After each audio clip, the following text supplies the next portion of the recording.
शासनपति प्रभु महावीर स्वामी को हम वंदन करते हैं। सभी गुरु भगवंतों को तिकोतों के पाठ से वंदन करते हैं। श्रद्धावान भाई और बहनों, आपके अंदर विराजित आत्मा को माजलगांव से सुभाष कोठारी का सादर प्रणाम, सादर जय जय। उत्तराध्यायन सूत्र के 7वें वर्ग पर ये मेरा 9वां वीडियो है। कल हमने 5वीं गाथा का चिंतन किया। हिसे बाले मुसावाई अद्दनम्मी विलोवये अन्नदंतरे तेने माई कन्नु हरे सड़े इति विषय गिद्धे य महारंभ परिगहे भुज माने सुरम मासम परिउडे परंधमे। यानी गुरु भगवंतों ने 5वीं गाथा के अंदर समझाया है कि जैसा वो जीव एक एक महाव्रत का खंडन करते जाता है, वैसे ही 6ठे गाथा के अंदर क्या कहा, इति विषय गिद्धे, यानी वो स्त्रिया को विषय में जो आसक्त बनता है। देखो, हर महाव्रत उसने अनुव्रत नहीं है, ये महाव्रत में गया है। अब तुम कैसे अनुमान लगाओगे ये अनुव्रत में है या महाव्रत में है? अनु यानी छोटा, महाव्रत यानी बड़ा, यानी ये बड़े हिंसा में गया, इसका अनुमान कैसे लगाओगे?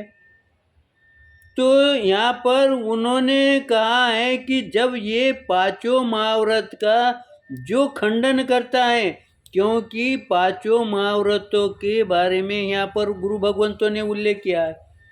और जब 5 महाव्रत का उल्लंघन जो करता है वो अनुव्रत में नहीं रहेगा, वो महाव्रत का ही खंडन करेगा, क्योंकि वो अधिक क्रूर बनता गया। अगर थोड़ा रहा है, अल्प प्रमाण में हिंसा की है, तो वो उसी समय संभल जाता है। यहाँ पर वो संभलता नहीं, इसका मतलब उसका जो क्रिया है, पाप क्रिया, वो प्रतिपल बढ़ते जा रही है। आगे गुरु भगवंत क्या कहते हैं, महारंभ परिगये। महारंभ जब 5 महाव्रतों का खंडन करता है, तब वो का क्या उसका आचरण कैसा बनता है? वो महारंभ यानी आरंभ सरंभ करता है। वो छोटा मोटा कार्य, छोटा कार्य में तो उसको मजा ही नहीं आता, उसका मन ही नहीं लगता। वो आडंबर यानी महापरिग्रह बनता है, तो उसके जो भी कार्य करता है ना, वो बड़े बड़े कार्य करता है। आगे गुरु भगवंत क्या कहते हैं, सूरम मसम भुज माने।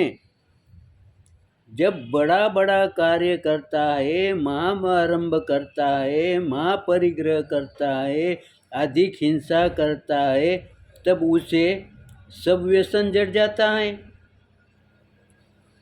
जो हमारे शास्त्र में सप्त व्यसन कहा जाते हैं, वो सभी व्यसन उसे जड़ जाते हैं। वो मदिरा पान करता है, मांसाहार करता है। फिर आप सोचो कि जो जीव हर गलत कार्य में आगे हैं, और जब वो मदिरा पान करता है, तब उसे होश रहता है क्या? उसे ज्ञान रहता है क्या?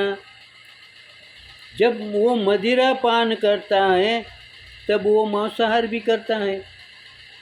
जब मांसाहार करता है, मदिरा पान करता है, तो फिर हमारे शास्त्र में नरक के 4 कारण बताए हैं। वो चारों कारण इसमें आए कि नहीं? किसमें आए हैं?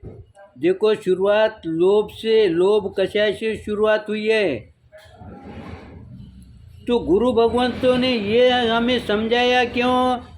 गुरु भगवंतों ने इस गाथा के माध्यम से हमें सावधान किया है, तुम्हें छोटा सा भी कोई लोभ होगा तो उसके तरफ सजग रह जाओ। तुम सजग नहीं रहोगे, उसके तरफ ध्यान नहीं देंगे, या कोई भी गलत बात है, छोटी बात है, उसके तरफ तुम निगलेक्ट करोगे तो वो चीज़ बढ़ती जाएगी। इसीलिए गुरु भगवंतों ने हमें सावधान किया। अब ये बात हमारे व्यवहार में कहाँ बैठती है? ये बात जब हमारे बच्चे बच्ची कोई गलत कार्य करते हैं, उस समय गुरु भगवंत कहते हैं तुम सावधान हो जाओ, तुम ध्यान दो। आज हम देखते हैं जैन समाज की स्त्रियां, लड़कियां किधर जा रही है, क्यों जा रही है? उस पर ब्रेक लग रहा है क्या? ब्रेक इसीलिए नहीं लग रहा क्योंकि हमने छोटी गलती को गलती माना ही नहीं। हम जब कोई बड़ी गलती होती है उसे हम गलती मानते हैं, छोटे गलती को हम गलती मानते हैं क्या? फिर छोटे गलती को अगर गलती नहीं माने तो वो जो छोटी गलती है वो बड़ा रूप धारण करेगी। या दूसरा उदाहरण देना चाहे, अगर समझो कोई छोटी चोट लग गई है, मामूली सा बुखार आया है, उसके तरफ तुम निगलेक्ट करोगे तो उसके सहायक दूसरी बीमारी जड़ेगी। लेकिन उसी समय ये मुझे बुखार क्यों आया, मेरा सर क्यों दर्द दे रहा है, इस पर खाली चिंतन भी करे तो तुम्हें उसका कारण ध्यान में आएगा। और जब कारण ध्यान में आएगा उस समय आपका चिंतन चलेगा कि मुझे दवा लेना या नहीं लेना। अगर दवा लेना जरूरी है तो उस समय किसी का उपदेश करने की ज़रूरत नहीं, तुम स्वयं लोगे, क्योंकि आपका ज्ञान वहाँ पर खुल गया है। इसीलिए गुरु भगवंत कहते हैं व्यवहार में, संसार में, परिवार में जब कोई दोष आ जाता है